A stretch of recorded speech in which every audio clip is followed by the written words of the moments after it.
Hi, and welcome to Off the Beaten Tracks, the only show on YouTube where men are men and women are mostly made of mud flap rubber.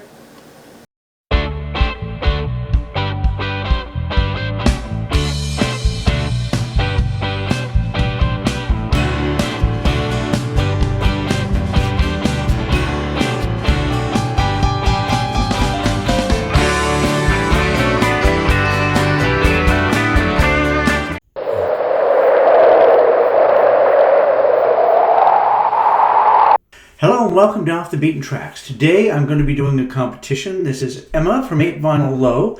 It's a terrific channel, and I'm saying that just because she has remarkably similar musical taste to myself, especially when it comes to Cheap Trick and British blues. We are both in agreement, and we're both right. It's great stuff. What she would like to hear about is an album or a particular performance that is a killer guitar performance, a killer vocal performance, a killer bass performance, a killer drum performance, and then for a bonus track, any kind of killer performance we care to name in music. So I'm going to start with this, not this obviously, but through the miracle of video technology, I'm going to turn this album into Bebop Deluxe Sunburst finish from 1976. This is a magnificent album, and it's my killer guitarist entry. It's what separates, I think, just the normal shredder, because there are so many great guitarists out there that can zip up and down those fretboards. What separates somebody and a killer performance from just being amazingly proficient is the creativity within that playing, and Bill Nelson has that in spades. His songs, which he writes all the songs on these albums, it's the sounds he gets out of his guitar, but also the different styles and the way the sound matches the style, and you can hear 3 or 4 guitars coming in and out, all played by him, and it just takes you on this musical journey through these songs that stop and start and change directions, and it's just magnificent. And if I were thinking, as I did, for a killer guitarist, I went to Bill Nelson, and I'm sorry he went crazy later in life and just turned into a keyboard player with a lot of bloops and bleeps, but in those magnificent, majestic days of yore, he was a killer guitarist.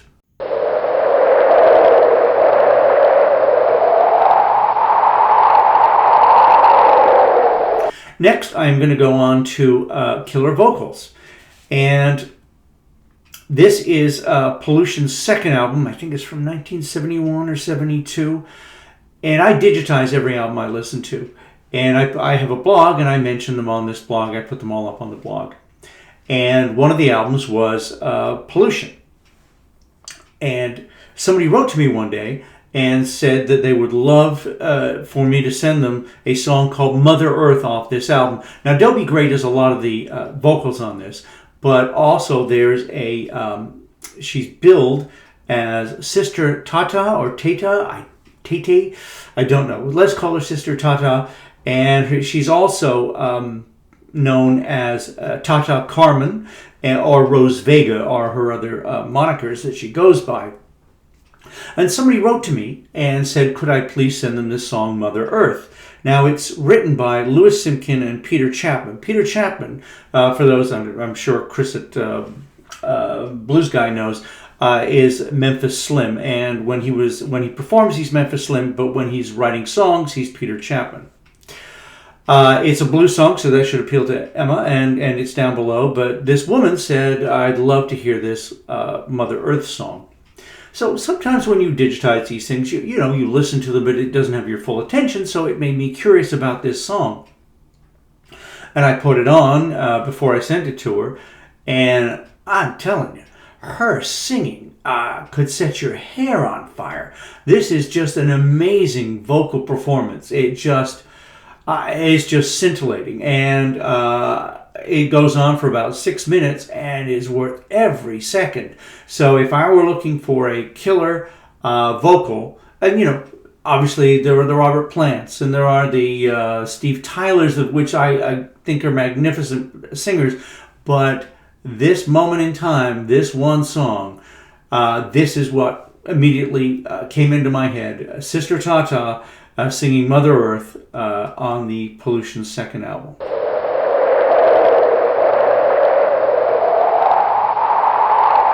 Third, we're going to talk about killer bass.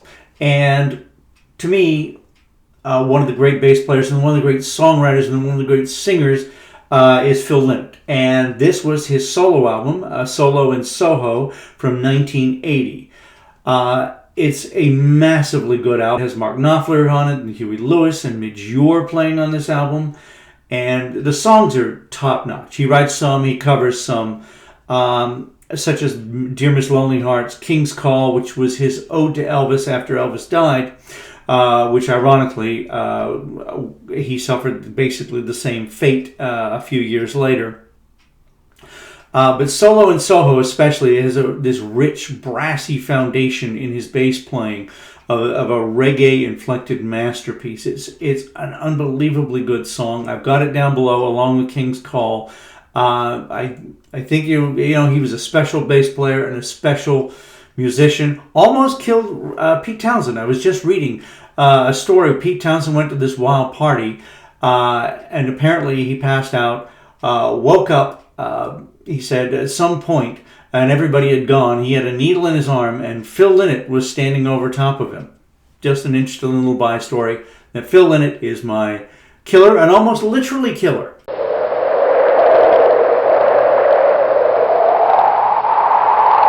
Now I'm going on to drums. My killer drums, I gave this some thought, and I went with Steve Jansen from Japan. This is Obscure Alternatives, which was the second album from 1978. Back in the day, this was a blind buy. I would go into this record store and pick up anything with a cover that looked new wavy because I wanted to get into new wave. And sometimes I struck it rich, and sometimes I completely flamed out. This was a strike it rich. This is a magnificent album, even though David Sylvian hates it. He just does not like this album. He prefers the albums where he kind of turned into a morose Brian Ferry, which are good albums too. But to me, this one is just a little livelier, and I love the songs. And what stood out to me, besides David Sylvian's singing, was Steve Jansen's amazing drum playing on these songs and the way it added to the songs. And maybe it was one of the first times I'd heard rototoms, I don't know. But I'm going to put on Rhodesia down at the bottom, and it's just got this really nice groove that Steve sets, and then he hits these toms at certain times, and it just makes the song killer. And I could have gone for Bill Bruford, Billy Cobham, both of them I love, but my runner-up would be Bruford's One of a Kind. I'm going to put something down at the bottom because those are absolutely yummy drums too. But I'm going to go Steve Jansen. Listen to this song. It's great.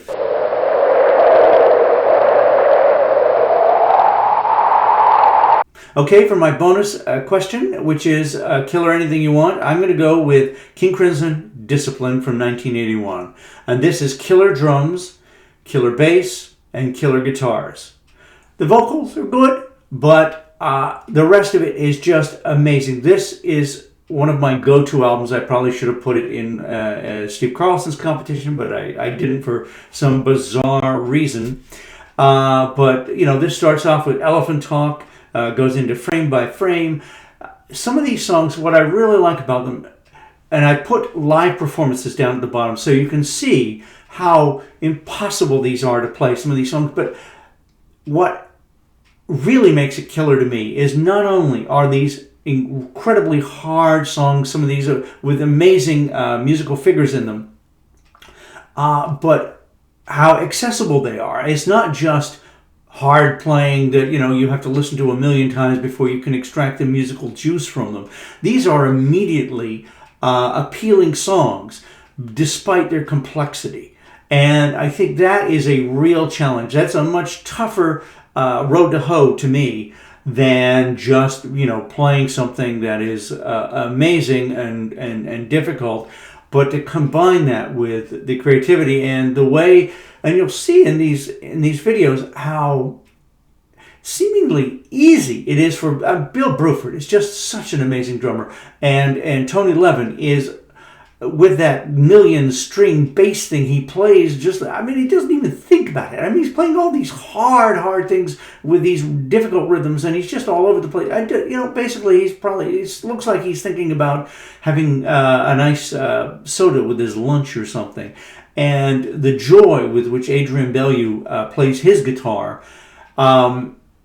seemingly making it like he's not even thinking about it half the time, and you know how hard this is to play. Now, of course, Robert Fripp is an unusual fellow, and he sits down and he plays this stuff. But watch Robert's fingers and how tough that would be to keep up. Just play it once, and it's just all over the place on these songs. And that is my killer. I would recommend this album to anybody. Discipline is one of those albums that is probably my, and I know this is going to be controversial, but it is probably my favorite King Crimson album. I love Wake of the Poseidon, love Court of the Crimson King, but this is truly a great one. So those are my 5 killers. Hope somebody wins that deserves it, and I will cheer them on to the end. Good luck, and I'm sure you're going to get many, many more subscribers, Emma, and I will certainly keep watching your wonderful channel.